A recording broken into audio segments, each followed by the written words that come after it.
Buenas tardes a todos, espero que se encuentren muy bien. Esta es mi actualización de la situación del frente en la guerra de Ucrania del día 4 de diciembre de 2023. Y el día de hoy hay varias cosas que comentar. Voy a iniciar probablemente con lo que es más relevante al día de hoy, que tiene que ver con un supuesto quiebre en la relación entre Zaluzhny y Zelensky. Zaluzhny, el comandante en jefe de las Fuerzas Armadas, y Zelensky, el presidente ucraniano, para luego pasar a comentar cierta información muy interesante, muy valiosa que se ha liberado en el último tiempo. Pero sin perder más tiempo voy a comentar específicamente esta situación porque es algo que probablemente muchos de ustedes ya han escuchado, es algo que ha causado mucho revuelo en los medios y concretamente es esta información de que supuestamente las relaciones entre Zaluzhny y Zelensky están muy tensas y que en algunos momentos incluso el presidente Zelensky ha bypaseado completamente a Zaluzhny y ha roto la estructura de comando en Ucrania del ejército y ha pasado a comunicarse con comandantes de manera específica, de manera directa, sin el conocimiento ni la autorización de Zaluzhny. Esta información siempre ronda. Yo todavía recuerdo que por lo menos hace un año que se habla de quiebres entre Zelensky y Zaluzhny. Sin embargo, esta información siempre ha sido liberada por parte de fuentes rusas y por ende, por lo menos en mi opinión, no tienen mucha credibilidad. Es igual que cuando al inicio de la guerra habían fuentes que decían que Putin estaba por morir con 35 tipos de cáncer y que estaban planeando que lo iban a derrocar, etc. Todo este tipo de comentarios que uno siempre ve, esta guerra de los medios. Y estas noticias que salían de vez en cuando de fuentes rusas muchas veces no tenían ningún fundamento y la verdad es que a veces lanzaban información muy disparatada. Pero lo interesante es que esta información que estoy citando yo ahora mismo no viene de fuentes rusas, tampoco viene de fuentes occidentales, sino que viene de mismas fuentes ucranianas, las mismas que más interesadas estarían en blindar cualquier información negativa sobre la relación entre Zelensky y Zaluzhny. Quiero hacer específicamente referencia a un artículo del Independiente de Kiev, un medio ucraniano que no está alineado con el gobierno. Es un medio, obviamente, cubre la guerra de manera muy pro-ucraniana, pero es probablemente de los pocos que no simplemente va regurgitando narrativas del gobierno ucraniano, aunque de vez en cuando también lo hacen. Y específicamente comentan esa situación que venimos hablando, que existen tensiones muy fuertes entre Zelensky y Zaluzhny, que no hay mucha confianza entre ambos y que en algunos casos Zelensky simplemente ha ignorado a Zaluzhny y se ha dirigido a conversar o a darle comandos a distintos oficiales sin la autorización de Zaluzhny. Y quizá lo más importante es que supuestamente hay una crítica de Zaluzhny hacia Zelensky de tomar decisiones que tienen que ver con la guerra por un interés político y no necesariamente buscando lo que es mejor desde el punto de vista militar. Estos artículos supuestamente citan a un gran número de oficiales cercanos a Zaluzhny, a personas dentro del círculo de Zelensky e incluso comentan que las Fuerzas Armadas de Ucrania para Zelensky se han dividido en dos, las malas que siguen a Zaluzhny y las buenas que siguen al comandante Syrsky, que es el comandante que está a cargo prácticamente de todo el flanco este. Y es información muy interesante y lo que quiero hacer ahora es ir desmenuzándola y conectarla después con la noticia que por lo menos es para mí más relevante, pero no tan directa, no es tan reciente, por así decirlo, algo que quiero comentar un poco después en este video, y específicamente analizar qué es lo que está ocurriendo acá. Obviamente, difícil hacer mucho, dada mi posición, obviamente no tengo contacto dentro de el ejército ucraniano, obviamente, pero hay ciertas cosas que llaman mucho la atención, que van conectándose con distinta información que hemos recibido a lo largo del tiempo y de los que se puede sacar por lo menos un poco de conclusiones. Me quiero centrar más que nada en las instancias específicas que supuestamente han gatillado un quiebre entre Zelensky y Zaluzhny. En primer lugar está esta información, esta decisión de Zelensky de eliminar del cargo, de remover del cargo a muchos de los oficiales de reclutamiento de distintos cantones a lo largo de Ucrania, porque supuestamente habían muchos casos de corrupción muy grandes y que se estaban marcando mucho en todo lo que era la política de reclutamiento en Ucrania. Y esto supuestamente enojó mucho a Zaluzhny, pero es una decisión que si yo tengo que tomar el punto de vista de Zelensky, la entiendo completamente, porque efectivamente había muchas denuncias de corrupción y además está toda la presión de Occidente, tanto de la Unión Europea como de Estados Unidos. Estados Unidos condiciona a Ucrania a tomar ciertas decisiones y sabemos que uno de los requerimientos de la Unión Europea para que Ucrania entre a esa organización es que vaya reduciendo sus casos de corrupción.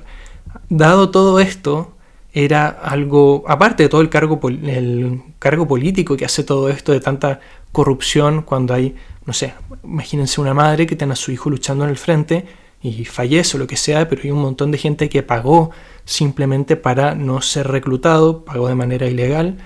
Eso es algo que debe causar mucho disgusto con el mismo gobierno. Entonces, en mi opinión, obviamente desde mi posición, lo dejo bastante claro, creo que la decisión de Zelensky en esa instancia es lógica, pero parece haber molestado mucho al general Zaluzhny. La otra cosa que quiero comentar es específicamente el rol que puede tener Estados Unidos con esto. Pero para eso necesito pasar a comentar la segunda cosa que quiero indicar el día de hoy, y eso viene un poco después. Ya cerrando todo esto del conflicto entre Zaluzhny y Zelensky, obviamente pone a Ucrania en una situación muy complicada. En tiempos de guerra, el presidente obviamente no es la única figura o no es la más importante, también el comandante en jefe tiene un rol crucial, obviamente. Yo siempre he mantenido que creo que Zaluzhny es un general muy competente, que ha hecho el trabajo muy bien y que es una persona bastante capacitada, obviamente en base a lo que uno ve. Pero hay un montón de cosas que no se le pueden pedir a un comandante en jefe, que sí tiene que ver un presidente. El presidente tiene que preocuparse no solamente del esfuerzo de guerra, que sí lo tiene que hacer, sino que también tiene que preocuparse de cómo está el ánimo interno. Y quizá lo más importante en este caso, en el caso de Ucrania, Ucrania es un país que depende mucho de envíos de sus aliados, de Occidente, de Estados Unidos, de Europa. ¿Qué es lo que te pide Europa? ¿Cuáles son las presiones desde Estados Unidos? Todo este tipo de dinámicas que hay que manejar, además de distintas cosas como las economías de guerra, etc., son todas decisiones muy difíciles que tiene que tomar un presidente, que tiene que tomar un comandante en jefe. Entonces, este tipo de quiebres quizá también se pueden dar por este tipo de factores. Zaluzhny puede querer un montón de cosas, pero Zelensky también necesita preocuparse de todos estos otros factores, pero al mismo tiempo preocuparse de estos factores puede darte peores resultados en lo que es el frente. Entonces es una discusión bastante difícil, bastante tensa y complicada, y por ende me imagino que ambos bandos o ambos lados tienen argumentos muy importantes, posturas bastante definidas y bastante bien argumentadas sobre qué hay que hacer y qué no hay que hacer, pero obviamente son perspectivas completamente distintas porque son responsabilidades completamente distintas. Esto no es nada nuevo. Este tipo de choques son relativamente comunes en estados en guerra. Hemos visto cómo ha habido un montón de choques similares en Rusia. Por ejemplo, cuando Lapin fue removido del cargo en el noreste, alguien que supuestamente estaba bien dentro del círculo interno de Putin. En el último tiempo hemos visto una reconfiguración en el alto mando en la zona de Gerson. Hay que hablar también de todo cuando a Surovikin se le otorgó el manejo de toda la guerra, luego fue removido del cargo, luego se le alienó mucho más, mejor dicho, luego de lo que fue el golpe de estado, entre comillas, de Wagner. El golpe de estado de Wagner, hay un montón de cosas que ha sufrido Rusia que han sido mucho más turbulentas que en lo que está teniendo Ucrania, pero el tema es que en Rusia Putin tiene mucho capital político, no es una democracia obviamente.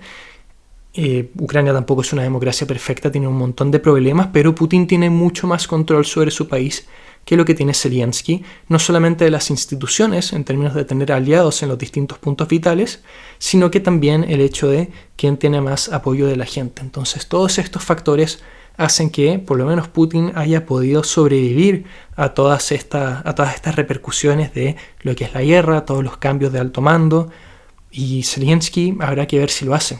Porque, como les digo, no es difícil saber obviamente cuál es el capital político que tiene, cuál es la base de apoyo que tiene Zelensky, debido a que las encuestas, me imagino que hoy por hoy en Kiev, en Ucrania, las encuestas de opinión no son muy válidas, por lo menos en mi opinión no lo son.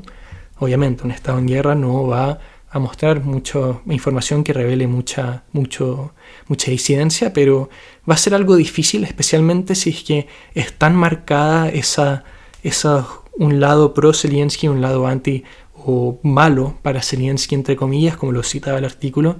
Eso va a ser una discusión muy complicada. Hay que ver cómo lo sobrevive Zelensky, cómo logra manejar este vehículo tan inseguro que se está planteando.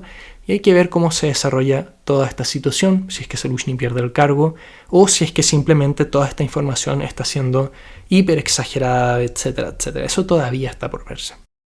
Pasando al segundo punto, quiero comentar todo lo que está... Un artículo muy interesante, muy interesante del Washington Post. Voy a dejar tanto el artículo del Kiev Independent y como el del Washington Post en la descripción de este video. Ustedes lo pueden ver, va a estar en inglés, pero me imagino que hay un montón de instrumentos para traducir, por ejemplo Deep Translate, etcétera, etcétera. Para que lo lean ustedes después, porque en verdad la información es muy interesante de lo que viene del Washington Post. Y quizás se me olviden un par de cosas, o quizás yo no las considere tan importantes, pero les recomiendo mucho leer el artículo. Y específicamente trata sobre las razones y la interna del fracaso de la ofensiva ucraniana en dirección al sur. Algo que obviamente hemos comentado mucho, pero de vez en cuando es importante hacer este trabajo como de retrospectiva, ver desde un marco más grande, una cosa así reportando día a día, pero alejarse un poco, ver todo lo que ocurrió y ver la información que se tiene de fuentes internas tanto de generales norteamericanos como comandantes ucranianos sobre lo que ocurrió, cosas que yo les voy a decir ahora mismo, cosas de las que no teníamos idea, que ahora sí sabemos, y otras cosas que vimos a lo largo de los días de las que hay un poco más de confirmación. Y voy a comenzar comentando probablemente la cosa más interesante de este artículo, y es que lo que esperaba Ucrania en su ofensiva era en el primer día llegar a las afueras de Rabotine, en el primer día de ofensiva, y para el día 4 haber tomado todo este pueblo. No sé si ustedes saben cuánto se demoró realmente Ucrania en tomar Rabotine. Yo no tenía el número, no me acordaba, tenía más o menos una idea, pero el número específico son 82 días. O sea, fue algo completamente ajeno a lo que estaba planificado, y eso es como el tema central de este artículo, que nadie se esperaba que este iba a ser el resultado de la contraofensiva, pero bueno, habían muchos factores que te indicaban que esa iba a ser la realidad, pero bueno, lo vamos a comentar un poco después, vamos centrándonos en el artículo. Y quizá lo más interesante es cómo describían que fueron estos primeros 4 días de la ofensiva ucraniana. Y probablemente la primera cosa que terminó siendo algo extremadamente relevante, extremadamente complicado para la ofensiva, y para esto es válido la retrospectiva, algo que yo por lo menos no consideré y sé que muchos no consideraron a inicios de esta operación, es el tema de los campos minados, algo que fuimos comentando después obviamente, pero que la mayoría de la gente que comenta esta guerra no tenía idea, y el mismo ejército ucraniano no tenía idea. Esto lo comentan estas mismas fuentes citadas en el artículo. Sabían que iban a haber campos minados, lo tenían claro, pero la densidad de estos campos minados era algo completamente inesperado. Muchas más minas de los que esperaban, y eso terminó haciendo que transcurrir por el terreno sea completamente difícil.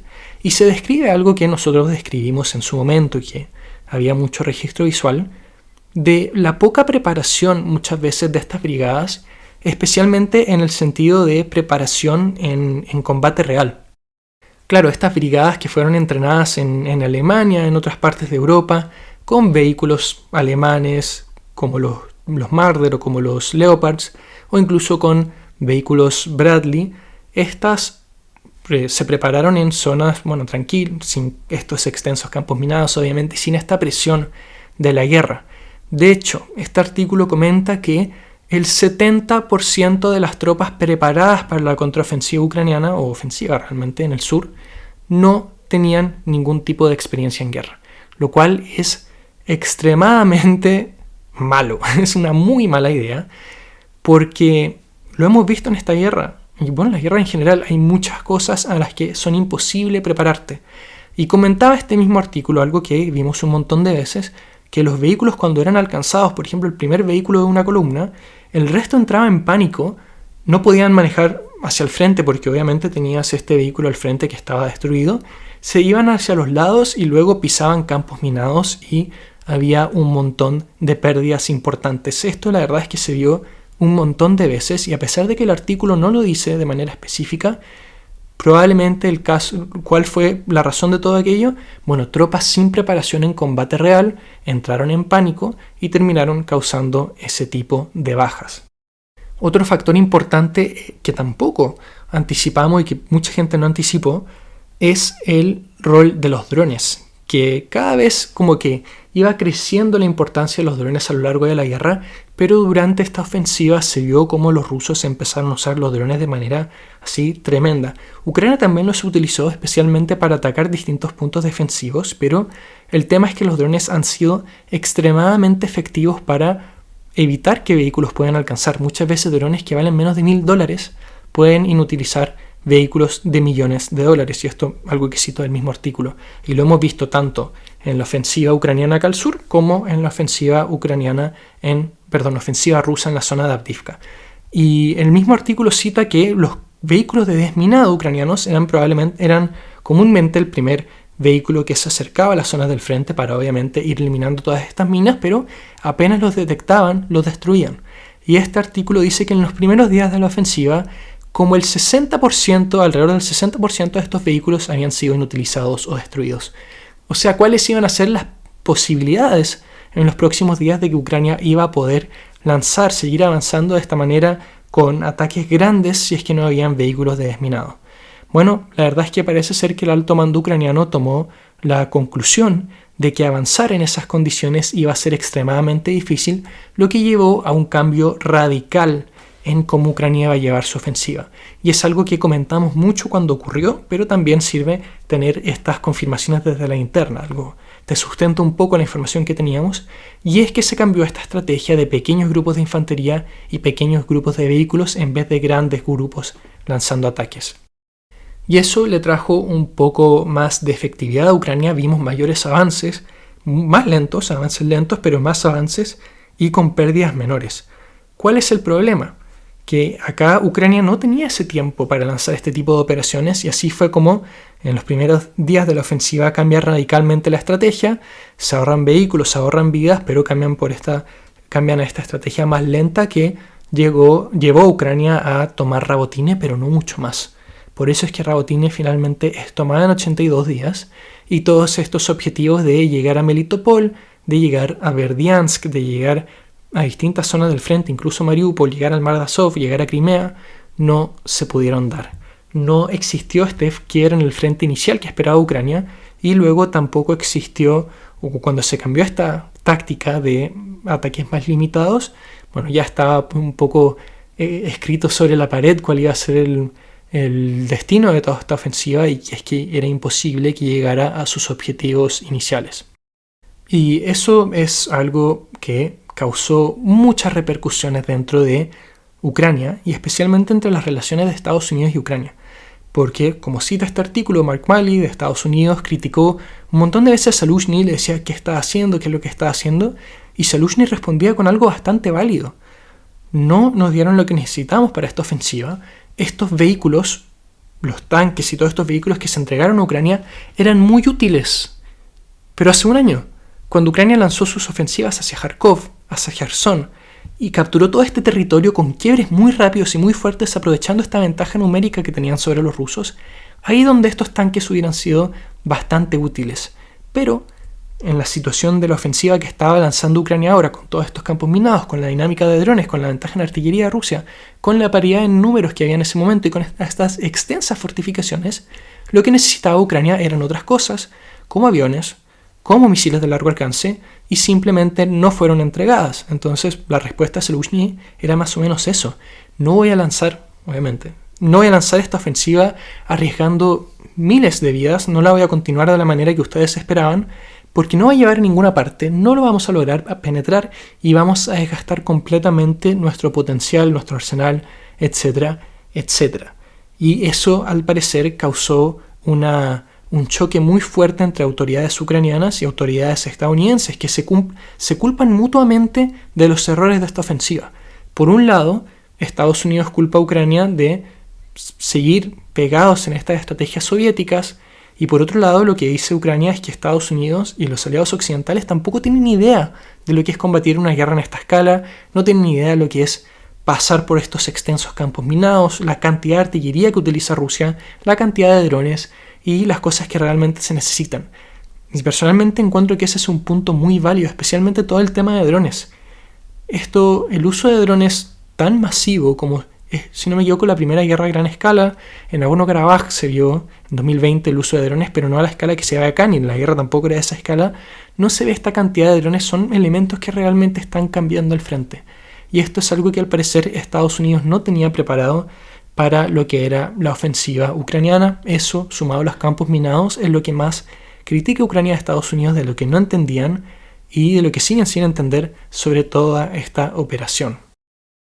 Por lo que yo puedo entender en el artículo, y obviamente prefiero que ustedes lo lean para que saquen sus propias conclusiones, el tema es que parece ser que Estados Unidos se obsesionó con que Ucrania dejara de lado estas estrategias soviéticas, esta doctrina soviética. De hecho, la brigada número 47, que fue la que lideró todo el asalto a Rabotine, tenía 2 comandantes muy jóvenes, con experiencia en guerra, pero el comandante principal tenía 28 años y su segundo tenía 25. Y la idea era que, al ser comandantes más jóvenes, podían absorber mejor el entrenamiento de la OTAN y dejar de lado lo que era la doctrina soviética. Lo cual puede ser muy válido y puede ser una muy buena idea, pero el problema es que con un par de meses de entrenamiento no se te queda la doctrina de la OTAN, tampoco estaban los elementos necesarios para aplicar una doctrina de la OTAN, no estaba la cantidad de aviones que se necesitan, nada. Así que realmente como que se armó un Frankenstein de operación y vimos los resultados que estaban, además de todas las cosas que nosotros comentamos en marzo. Cosas que, serán bastante evidentes. El tema de toda esta cadena de fortificaciones, los refuerzos que había enviado Rusia y la superioridad en distintos aspectos como artillería, obviamente tuvieron un rol muy importante. Y cuando se cita a tropas del ejército ucraniano en este mismo artículo, comentan algo que es obvio. Los rusos tenían más que claro que Ucrania iba a atacar en esta dirección. ¿Y cómo no lo iban a tener claro? Si prácticamente en cualquier parte, tanto Occidente como Ucrania, afirmaban que se venía la gran ofensiva. Y me imagino que por un punto era algo que necesitaban hacer para asegurar más apoyo, más envíos de armamento, etcétera, etcétera. Pero por otra parte, y los que siguen este canal hace mucho tiempo lo saben, o los que siguen la guerra hace mucho tiempo lo saben, todos sabían que Ucrania iba a lanzar su ofensiva. Y si es que todos sabemos que Ucrania va a lanzar su ofensiva, les aseguro que los rusos también lo tenían más que claro. Entonces estaban más que preparados para todo lo que fueron los eventos de los últimos meses. Y se llegó a la situación en la que está ahora, una situación de mucha frustración. Ucrania venía en septiembre, octubre y noviembre del año pasado de tomar grandes pedazos de ese territorio, lograron recapturar, pero ahora esta ofensiva que tanto prometía, o que tanto se prometió, porque, como les digo, habían muchas cosas que desde el inicio de la ofensiva paraban un poco las antenas. Esta ofensiva que tanto prometió no llegó a nada, tuvo pérdidas muy grandes, muy fuertes, y deja a Ucrania en una situación bastante incómoda, porque perdió tropas, perdió vehículos y perdió la iniciativa, y ahora Rusia tiene la oportunidad, como lo hemos estado viendo en el último tiempo, de lanzar diversos ataques a lo largo del frente. Les pido disculpas si es que es algo que no les interesa mucho, esto de ir recapitulando todo lo que fue los últimos meses, pero este artículo yo lo encuentro muy valioso, tenía mucha información de la interna, porque obviamente hay cosas que uno ve y otras cosas que uno no tiene idea, y eso sirvió bastante para ir explicando algunas cosas de los fracasos y especialmente cuáles eran las expectativas ucranianas. Algo que también comenta el artículo que me llama mucho la atención, porque también lo hemos comentado acá, es que Rusia está pasando un poco por lo mismo en la zona de Avdiivka. Los primeros días de la ofensiva rusa en Avdiivka vimos grandes ataques con grandes grupos de vehículos y muchos de ellos fueron destruidos. O sea, el mismo problema que tuvo Ucrania en el sur. Rápidamente se cambia a la misma táctica que utilizó Ucrania en el sur, estos pequeños ataques que probablemente van a ser más lentos, y yo creo que eso va a ser una constante en la guerra. Yo creo que es poco probable que veamos grandes ataques con grandes cantidades de unidades al mismo tiempo, porque son muy costosos, están muy expuestos, los campos minados son muy densos, los drones son relativamente baratos y pueden utilizar tanques carísimos. Creo que eso va a ser una constante. Pero ¿cuál es la diferencia? Vamos específicamente al caso de Avdiivka. Los rusos necesitan avanzar 6 kilómetros en Avdiivka para acercar la ciudad. Ucrania necesitaba avanzar como 100 kilómetros a lo largo de zonas de líneas muy fortificadas, para llegar al mar de Azov. O sea, la ambición en ese mismo frente es el objetivo mucho menor y por ende quizá estas estrategias más lentas como las estamos viendo ahora pueden tener más éxito porque hay menos presión de tiempo. Hay que ver qué rol tiene esa dinámica en distintas zonas del frente, como en Bakhmut, como en Kupiansk, en todas estas zonas donde sabemos que Rusia está preparando operaciones ofensivas, ya está lanzando ofensivas, pero se espera que aumenten su intensidad a futuro. Van a ser dinámicas muy interesantes y va a haber mucho que aprender. Pero me imagino que tanto el ejército ruso como el ejército ucraniano van a aprender de lo que fueron esos primeros días en la zona de Rabotini de cara a lo que van a ser las próximas operaciones en esta guerra. Por lo menos es lo que yo espero. Y por último, ¿por qué digo que esto puede estar todo relacionado a el quiebre, por así decirlo, entre Zelensky y Zaluzhny? Y es porque, al parecer, Zaluzhny tuvo muchos problemas con distintas autoridades norteamericanas a lo largo del manejo de esta ofensiva. En algunos lugares dicen que simplemente no contestaba, no se podían contactar con él las autoridades norteamericanas, y cuando lo hacían, muchas veces él no, como lo comenté anteriormente, no hacía caso a lo que ellos le pedían. Y yo ya expliqué las razones de Zaluzhny, o por lo menos las razones que este artículo dice que son las razones de Zaluzhny, y tienen mucho sentido. Pero al parecer eso golpeó de manera bastante fuerte su relación con distintas autoridades norteamericanas, y si yo tuviese que especular, y que es lo que estoy haciendo ahora, si tengo que especular cuál puede haber sido el impacto de esto, quizá yo creo que también hay presión de Estados Unidos, de Occidente, para que Zelensky tome algunas decisiones sin tener que escuchar o bypaseando a Zaluzhny. Es una posibilidad, a mí me hace sentido en base a toda esta información, pero obviamente es algo muy difícil de probar. Pero eso ha sido la información del día de hoy. Muchas gracias por ver. Espero que tengan una muy bonita tarde y que nos vemos mañana. Adiós.